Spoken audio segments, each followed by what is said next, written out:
যদি ১ মাস ব্যবসা করে যাই, ধরেন যে খরচ খানটা বাদ দিয়ে ৮০, ৯০, ৭০ হাজার টাকা নিয়ে বাঁচে। দৈনিক ৩-৪ হাজার টাকা ইনকাম হয়, খরচ বাদ দিয়ে ২-৩ হাজার বাঁচে। একের থেকে ১.৫ মাস থাকলে তার দাম উঠে যাবে।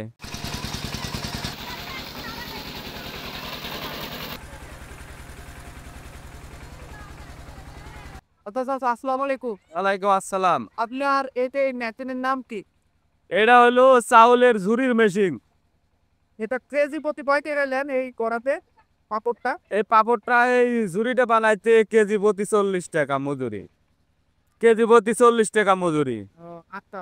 আর এই যে আপনার এই মেশিনটার দাম কত করবে যদি কেউ কিনতে চায়? এই মেশিনটা নতুন তৈরি করতে ১,২০,৩০ হাজার টাকা লাগবে। পুরাতন কিনা যায় না? পুরাতন পাওয়া যায়, খোঁজে যদি ও যে খায়। হয়। আপনার এই দৈনিক ইনকাম হয় কত? দৈনিক ৩-৪ হাজার টাকা ইনকাম হয়। ৩-৪ হাজার টাকা। মানুষ নেয় না এই পরে হ্যাঁ, অনেক করে। এখানে। পোলাপানের লোকে সবাই করে। আর আপনার দৈনিক কত টাকা উঠে? ওই দৈনিক ৩-৪ হাজার, খরচ বাদ দিয়ে ২-৩ হাজার বাঁচে। ২-৩ হাজার বাঁচে। মানে মোটামুটি এভারেজে ২ হাজার বাঁচে, মানে প্রতিদিন ১,০০০ করে দুজনে ভাগ করে নেয়। হ্যাঁ হ্যাঁ, প্রতিদিন ১,০০০ ১,০০০। ওনার কে মালিক আপনি নাকি? হ্যাঁ, আমি দি মালিক। তাহলে এই মেশিন হিসেবে আপনি কি বেশি রাখেন না টাকা? না, সমান সমান। সমান সমানই। আপনাদের পাশে কোথায়? আমাদের বাসা সিরাজগঞ্জ, উল্লাপাড়া থানা। কেউ যদি এই বিজনেসটা করতে চায়, মানে এই মেশিন দিয়ে যদি এই কাজটা করতে চায়, তাহলে তার লাভ হবে না আশা করি? হ্যাঁ, অবশ্যই লাভ হবে। এই মেশিনের দাম অনুযায়ী মানে তাকে কতদিন ফিল্ডে থাকলে মোটামুটি তার হচ্ছে যে একটা মেশিনের দাম উঠে যায়? ওই একের থেকে ১.৫ মাস থাকলে তার দাম উঠে যাবে। এই দামটা উঠে যায়। উঠে যাবে। তাহলে ভালোই ভাই, মানে আপনারা হ্যাঁ, ভালোই হয় ভাই, আল্লাহ দিলে ভালোই হয়। তাহলে আপনারা পারান কত দিনের মনে এইগুলো? আমরা ধরেন যে বাচ্চা ১ মাস ১৫ দিন ২০ দিন থেকে চলে যাই, আবার আসি। ওরেন ১ মাস যদি বাইরে থাকেন, মানে ১ মাস যদি আসে, তাহলে মোটামুটি আওয়া খরচ, টাকা খরচ তো লাগে না? যেখানে থাকার জায়গা বানাবে সেখানে কাজ হয়ে যান, যেখানে বাইরে সেখানে কাজ। আমাদের ধরেন যদি ১ মাস ব্যবসা করে যাই, ধরেন যে খরচ খানটা বাদ দিয়ে ৮০, ৯০, ৭০ হাজার টাকা নিয়ে বাঁচে দুইটো না? দুজনা। হ্যাঁ, এটা লাভ।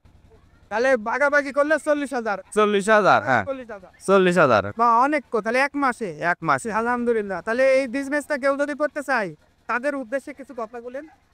এই বিজনেস যারা করতে চায় তারা হচ্ছেন গা, ধরেন যে এগুলো তো সব জায়গায় বানায় না, এগুলো সবাই জানে না। এগুলো ধরেন যে যে বানাইছে তার হাতে যোগাযোগ করা লাগবে, কোথায় বানাইছে না যাওয়া লাগবে। আচ্ছা, এই মেশিনটা যদি কেউ আমাদের বানাতে চায়, তাহলে কার কাছে যাব? এই মেশিন বানাইতে যদি কেউ চায় তাহলে আমার সাথে যোগাযোগ করেন, আমি তাকে বানায় দেই আর মানে সেকেন্ড হ্যান্ড কিনিয়ে দেবো ইনশাল্লাহ। তাহলে একটা নতুন বানাতে নতুন বানাইতে হচ্ছে ১,২০,৩০ হাজার টাকা লাগবে। ১,৫০,০০০।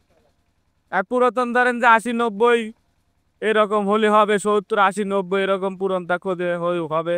আচ্ছা, আমার মাধ্যমে যদি কেউ আপনার কাছে যায়, সেখান থেকে ১,৩০,০০০-১,৩০,০০০-এর মধ্যে কতটুকু কমাতে পারবেন এটা বলেন? এখন আপনার মাধ্যমে গেলি ২-৪-৫-১০ হাজার নাই কমাইতে পারবো, আর বেশি না। তাহলে ২, ৫, ১০,০০০ আপনি অনায়াসে ইয়ে করতে পারবেন। হ্যাঁ হ্যাঁ হ্যাঁ হ্যাঁ হ্যাঁ। আচ্ছা, ঠিক আছে, আপনার নাম্বারটা বলেন, যদি কেউ বানাতে চাই তাহলে সেই নাম্বারে যোগাযোগ করবে, অথবা আমার সাথে যোগাযোগ করলে আপনার সাথে আমি যোগাযোগ করে দেবো। আপনার নাম্বারটা বলে। আমার নাম্বার 01730681696। এই নাম্বারে যোগাযোগ করলে যে কোনো সময় আমাকে পাবেন। আপনার নাম কি বলে? আমার নাম মোহাম্মদ ফরহাদ আলী। ফরহাদ। হুম। আচ্ছা ভাই, ঠিক আছে, ধন্যবাদ। আসসালাম। ওকে, ওয়ালাইকুম আসসালাম।